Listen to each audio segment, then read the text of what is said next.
Live, the news on NBC 6 at 5 starts now. So last week we showed you how Lauderdale-By-The-Sea is fortifying its coastline by restoring its coral reef. And yesterday we showed you how they're doing the same by planting sea oats on the dunes. But the town is also concerned with protecting the wildlife that call the area home.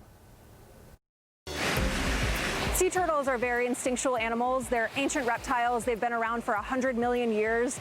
They're pretty hardwired in their DNA to return back to their natal beaches. So the turtles from South Florida hatched off of South Florida beaches. They swim out into the ocean hundreds, sometimes thousands of miles offshore, and they still return to South Florida beaches. Lauderdale-By-The-Sea is one of those beaches. The town has partnered with students from Nova Southeastern University's Sea Turtle Conservation Program to identify areas where turtles are trying to lay their eggs. They're out here every single morning during sea turtle nesting season, which is March 1st through October 31st, and they look for sea turtle activity.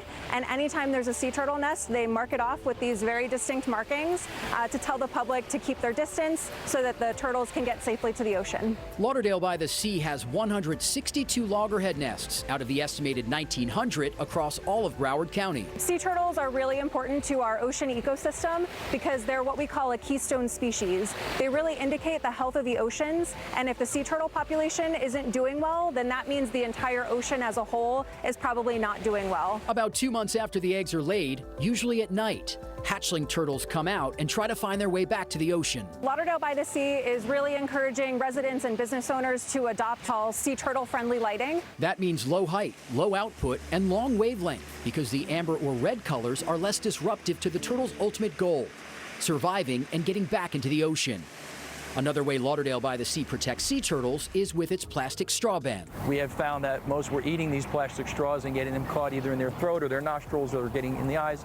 And we thought the prudent thing to do was to enact that ban of plastic straws. Anything we can do, obviously, as a beachside community for our environment, I think is important. And we've done, just about everything we could. That includes a butterfly garden and a bee apiary where education and research take place, both located at Lauderdale-By-The-Sea City Hall. These are native plants which attract butterflies, birds, and bees. You need to have the butterfly and the birds and the bees in order to supply those things that we need in order to produce food. Bees are like teenagers that would, they will eat anything. If the bees were gone, we'd be gone in 4 years. That's not true. We would just be eating really different. The apple that you're now paying $1 for would probably cost 5 times that much just simply because there's not pollination.